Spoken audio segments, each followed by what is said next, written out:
Well, good morning, everyone, and I just want to thank the Minister of Education, Minister Lecce, sorry, Minister of Energy. I couldn't let that slide after calling me the President.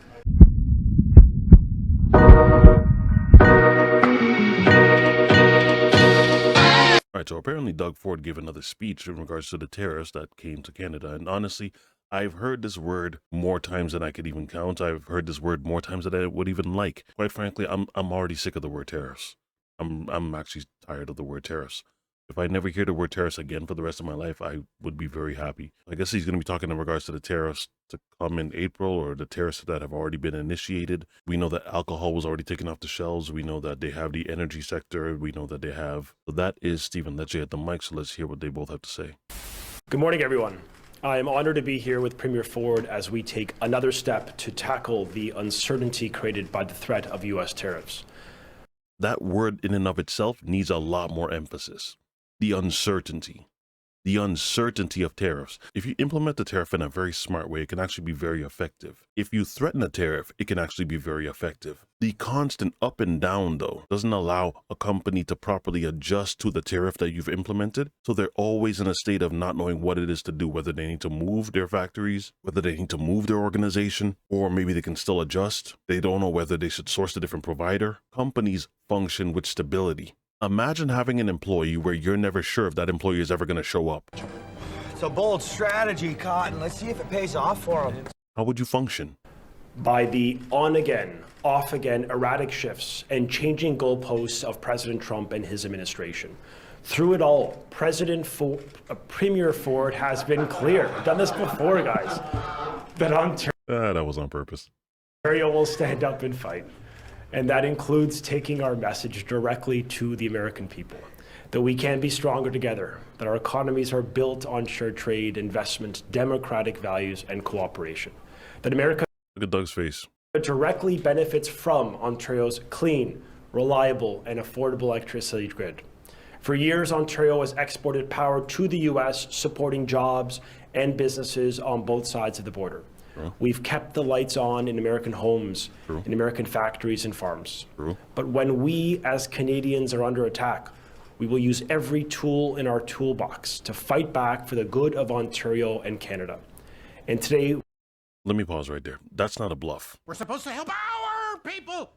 Canadians are, to put it nicely, different. That smiling, always apologizing, wave when you cut someone off type of thing, yeah.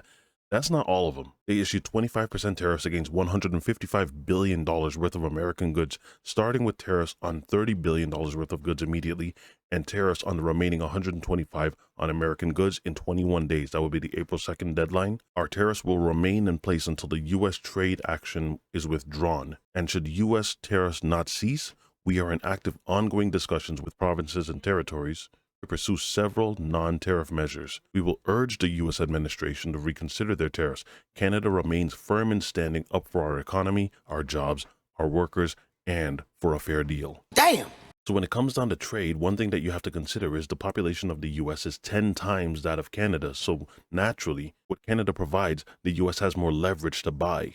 So there's always going to be some level of discrepancy when it comes down to equal trade. But this is why the harmony between the two nations is so good, because they're trade partners. It's not always in the category where you have to look at it as some kind of zero sum. How it's being viewed from Trump is he thinks that he's losing, as opposed to him actually having an equal partner. In homes, in American factories and farms.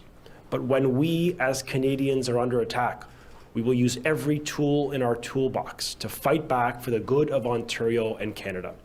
And today we send that message, that Ontario workers can never be taken for granted, that if the United States chooses to target us, they will feel the pain and pressure too, and that is leadership. And that's why over the past days, we have worked to implement Ontario's plan to follow through on our Premier's commitment to stand up for our country and to fight back against this unjust attack on Canada's economy and sovereignty. And with that, it is my honor now to turn it over to the Premier, Doug Ford. Thank you so much. So before Doug speaks, two things that Stephen actually mentioned within the last portion of his speech. He mentioned the economy and the sovereignty. Both of those are being threatened. The economy is being threatened in order to attain Canada's sovereignty. That's the play. Très bizarre, non? No. Very clever. Well, good morning, everyone, and I just want to thank the Minister of Education, Minister Lecce, Minister of Energy. I couldn't let that slide after calling me the President for that introduction. And thank you all for joining us here this morning. I want to begin by congratulating Mark Carney on winning last night's leadership race for the Liberal Party of Canada. It was an overwhelming win, actually. In doing so, Mark Carney will be our next Prime Minister. As Premier, I look forward to a renewed federal leadership, as well as time when we all sit down and have a great discussion. And it's never been more important to build big things here in Ontario and across our country, including and especially the Ring of Fire. To do so, the federal government needs to get out of our way. They need to get behind these nation-building projects so we can build a more prosperous and secure future for Canada. I also want to thank Prime Minister Justin Trudeau for his many years of service to Canada. You know, we didn't always agree, but when it mattered, Prime Minister Trudeau was always willing to put party and ideology aside for the good of the country. That's true. That is very, very true. Prior to this whole talk of tariffs and annexing, Trudeau's popularity was in the toilet. Chrystia Freeland, the same lady that was running for Prime Minister, she left him. The party turned their backs on him. Nobody wanted anything to do with him. Trudeau was feeling hate on every single angle. They had this man so paranoid that one time when he was opening up a flag, he was so paranoid that he almost lost his mind before the flag was even opened to reveal the actual message. Oh, what's it going to be? Oh, come on. Oh, no, wait.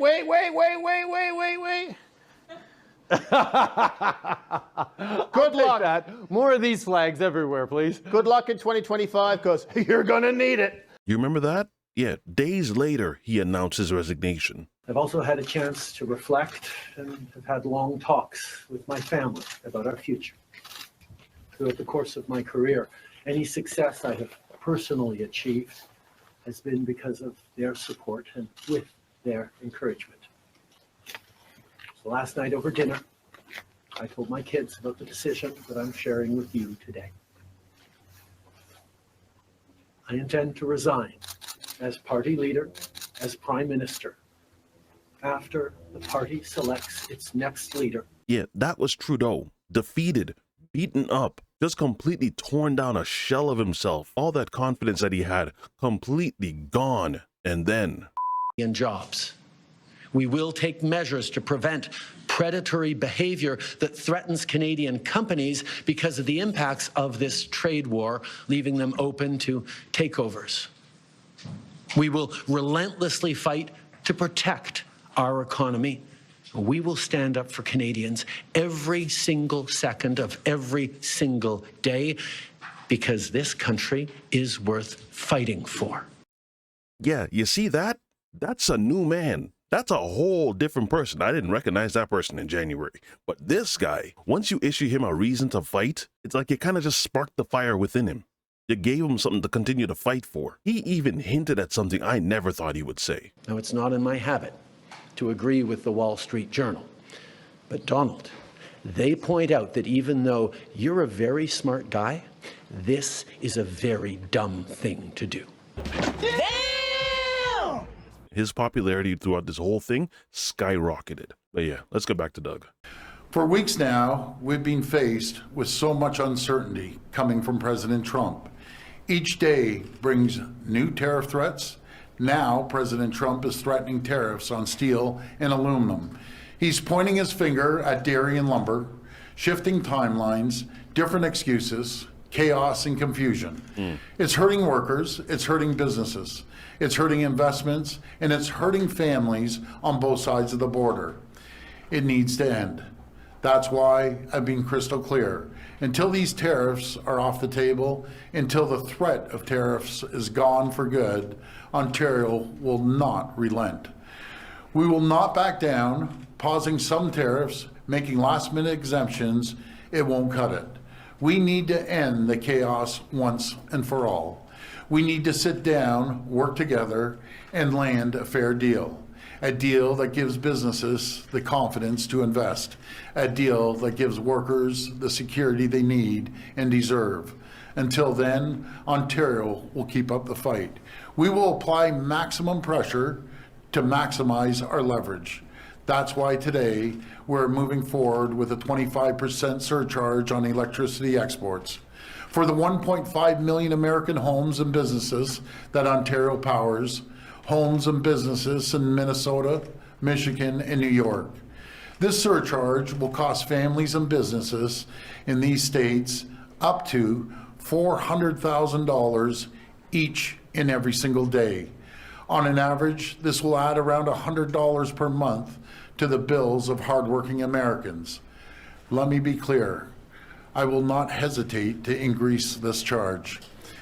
Damn. Now, I understand the angle that Doug is going with. I completely understand that. And to me, it is actually justified because it is actually a response in regards to Trump's threats of tariffs and the initiation of said tariffs. However, though, this response only holds weight as long as the threat is just that you want businesses to come over there. If the end goal, and I've been stating this for a while now, if the end goal is actually what Trudeau said, and the initial result is that Donald wants to absorb Canada, then it's simply just a matter of applying so much pressure that Canada's economy falls. Now he's a philosophizer. Because what Doug is suggesting is that we get to the table, we make a deal, we sit down, we determine, okay, well, who goes where? How do we make a better situation for both of us? What happens when the other guy on the other end doesn't actually want a better situation for both of us? He wants both of us to become one, merge. If necessary, if the United States escalates, I will not hesitate to shut the electricity off completely. Believe me when I say I do not want to do this. I believe that. I feel terrible for the American people because it's not the American people who started this trade war. It's all good. It's one person who's responsible. That's President Trump. I'd rather be working together. I want to sell the U.S. more energy, more electricity, more critical minerals. I want to make Canada and the United States the richest, most successful, safest, most secure two countries on the planet. The thing that I don't understand is that when people always suggest that this is the art of the deal, you would think that you would have more strategy up your sleeve as opposed to just the one strategy of tariffs on you, tariffs on you, tariffs on you, and tariffs on you. If he looks at the stock market as like an impromptu scoreboard almost, then seeing that stock market continuously go down, it does mean that businesses are losing confidence in what it is that you're suggesting. But as Premier, my number one job is to protect the people of Ontario and in hand protect the people of Canada. I will do whatever it takes. I will fight like I've never fought before to protect Ontario. Friends, none of this makes sense. Costly tariffs against your closest friends and allies do not make sense. The U.S. markets have lost trillions in value. Companies are second-guessing investments into the American economy. American workers' jobs are at risk as we speak right now. Cost of hardworking American families will only go up. It doesn't have to be this way. Remember, people are also losing their jobs. Federal workers are also losing their jobs. You have this $4.5 trillion tax cut that they're trying to implement that really will help those that are on top. And as we saw last time, this whole concept of trickle-down economics, it didn't quite trickle down the way they thought it did. We're stronger when we work together. I hope we can get back to working together, creating jobs, growing our economies, lowering costs for families in both countries. We don't get there by easing up. We will remain strong. We will be relentless. We will do whatever it takes to protect Ontario. Thank you, and may God bless the people of Ontario. Thank you. Doug won We in will a now landslide take questions as well. from the media. Please come to the mic and state your name and outlet. Just a reminder, it's one question and one follow-up. First question.